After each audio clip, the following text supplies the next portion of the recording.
Good afternoon, everyone. I'm Miss Thais, and I have a new book for us to read. Today, we're going to read Abe Lincoln's Hat, and it was written by Martha Brenner and illustrated by Brooke Smart. It was published by Random House, New York. All right, and here we go. Abe Lincoln's Hat. When Abe Lincoln became a lawyer in 1836, he didn't have much money.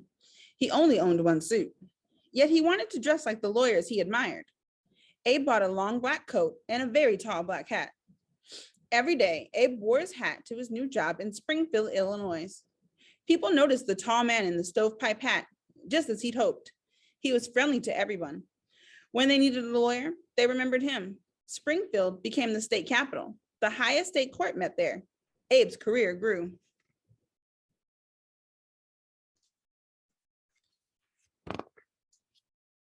Abe's state was changing. Once, only Native Americans had lived in its woods and on its prairies.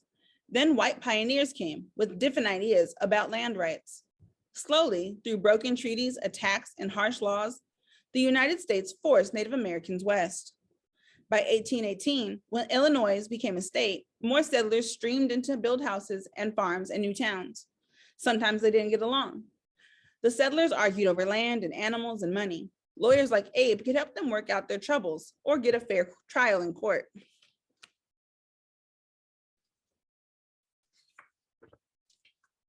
Abe Lincoln was a smart lawyer. People came to him with all kinds of legal problems. He helped them all, small farmer or big company.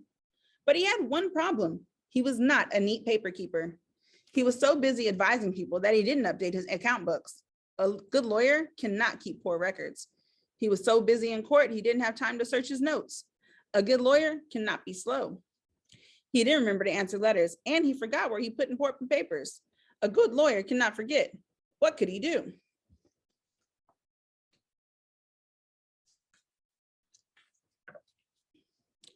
Abe Lincoln had an idea, his tall hat. He could push letters deep inside it. He could stuff notes into the leather band. When he took his hat off, the papers would remind him what he had to do or say. The idea worked most of the time. One day, some boys played a trick on Abe. They tied a string across the street. They strung it up way high. Everyone in town could walk under it.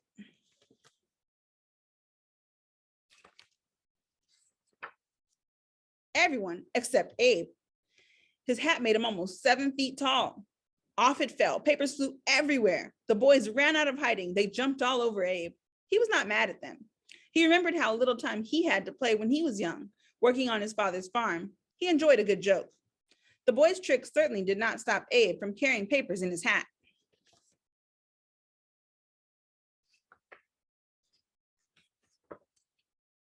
One time, a lawyer sent Abe a letter, and as usual, he stuck it in his hat. The next day, Abe bought a new hat. He put away his old one. He always kept a few tall hats, some of smooth beaver fur, others of dressy silk, and a wide casual hat too. Weeks later, the lawyer wrote again asking, "Why didn't you answer my letter?"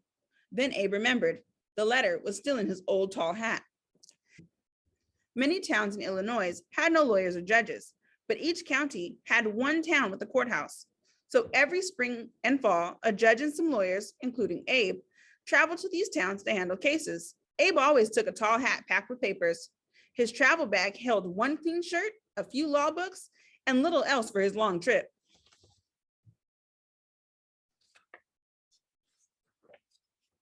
Until trains linked the towns, the lawyers and the judge had to travel dirt roads and paths on horseback or in horse-drawn buggies. Abe's horse was skinny and slow. Together, they traveled lonely country roads in all kinds of weather.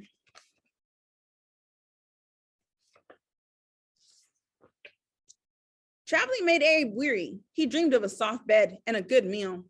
Instead, the lawyers and the judge often had to stay at poor country inns. The food was bad, the rooms were cold, the beds were crawling with bugs. The lawyers even had to share beds, but the judge, David Davis, got a bed all to himself. Abe never complained. At the courthouse, he met people who hired him for new cases.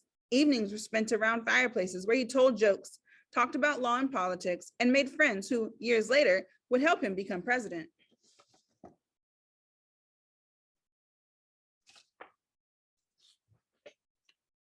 Early in the morning, the courthouse bell would ring. Abe, the judge, and the other lawyers hurried to the court. In one small town, pigs lived under the courthouse. Abe had to talk loudly over the grunts and squeals. People came from near and far to hear Abe. Lawyers admired the way he summed up a case. He made any trial easy to understand. People said he could make a hog laugh with his stories and jokes. If Judge Davis was going to step out, he chose Abe to be his substitute on the bench. The two men thought alike about the law. Also, other lawyers highly respected Abe. Judge Lincoln decided over 300 cases.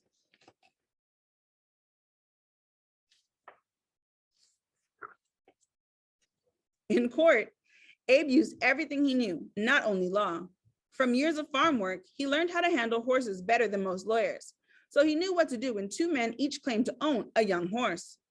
Abe let everyone out of the courthouse. Each man had brought a mare he said that was the colt's mother. Abe put the mares on one side of the lawn and he held the colt on the other. Then he set the colt free. It headed straight for its mother, proving who the owner was once and for all.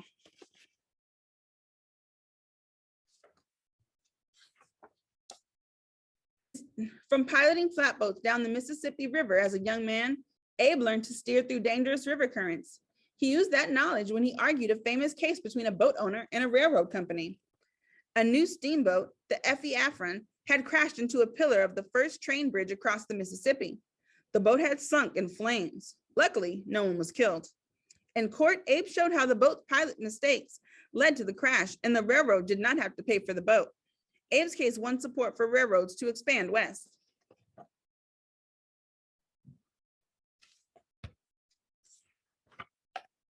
Even after Abe became famous, he never forgot his old friends. Late in his career, Hannah Armstrong wrote him for help. Abe had lived with her family when he was a young man looking for work. Now Hannah's son Duff was in jail, accused of murder. Abe did not stick the letter in his hat. He wrote back right away, "Of course I'll help you." One night, Duff and some other men had been in a fight in the woods. The trees cast dark shadows, but a witness claimed he saw Duff hit a man in the head. The injured man managed to ride away, falling off his horse a few times, and soon died. Duff said he was innocent, and Abe believed him. How could Abe prove that the witness was wrong or lying? Abe began to study every fact of the case.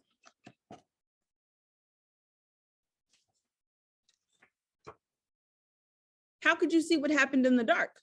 Abe asked the witness. "The moon was overhead," he said, "full and bright." "Are you sure?" Abe asked again and again. "Yes," the man insisted. Then Abe asked for an almanac, a book of facts about the sky and weather. He had cleverly given it to a court officer before the trial. It turned out the moon was low in the sky at the time of the fight. Once the man's lie was revealed, no one believed anything said about Duff. The jury and judge set Duff free.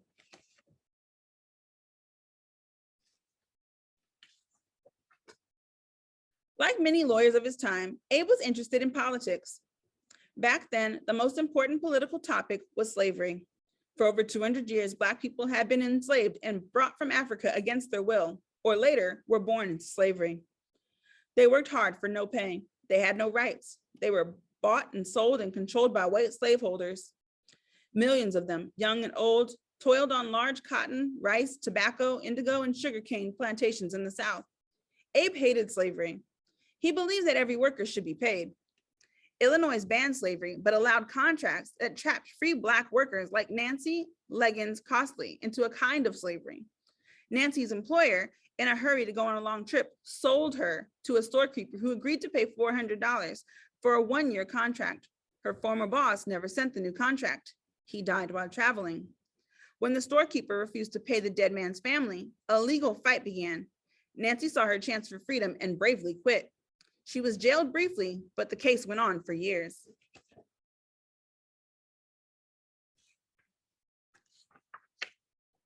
In court, Abe defended Nancy's rights. Illinois was a free state, he argued. The sale of free people, whatever their color, was illegal. Nancy, without a contract, was free. The judges agreed. Lawyers used Abe's argument to free other enslaved Blacks. Illinois soon outlawed all forms of slavery. Abe had been a young lawyer when he helped Nancy. For years after, he took a middle position on slavery. He hoped it could be limited to the South and slowly, peacefully fade away. His ideas about slavery changed over time. As a congressman, Abe proposed a bill to gradually end slavery in Washington, D.C. Few agreed. He voted to prevent slavery from expanding to land won during the Mexican-American War. The plan was defeated. Abe returned to being a lawyer. Years later, Congress passed a law that allowed slavery in Kansas and Nebraska if settlers voted for it. Abe had feared that slavery would spread.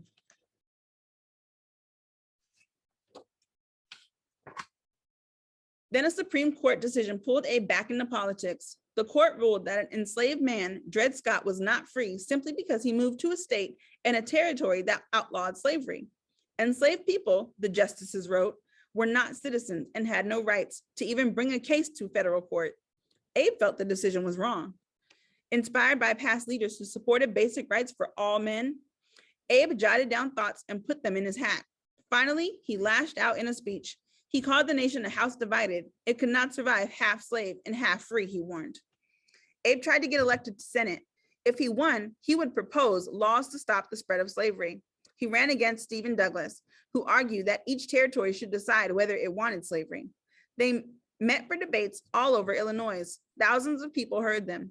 Abe lost the election, but became well known across America as a gifted speaker and thinker.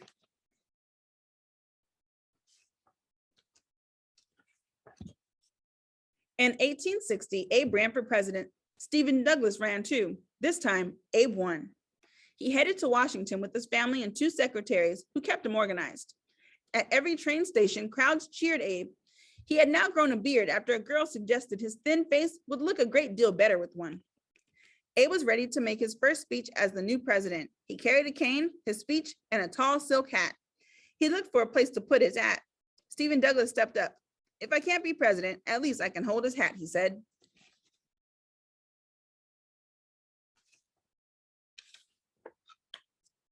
As president, Abe worked hard to unite America again, but his important duties did not stop him from welcoming visitors to the White House or his summer home, often in his favorite slippers. At the White House, Abe opened his office twice a week to the public.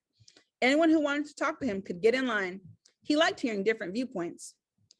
Helping someone with a problem made him feel good too. Yet even with 2 secretaries, his desk stayed cluttered. Visitors waited while the president shifted through papers. Usually he found what he needed. If something was still missing, his secretaries knew just where to look, in his tall hat. The end. I hope you all enjoyed that story, and I'll see you next time. Bye.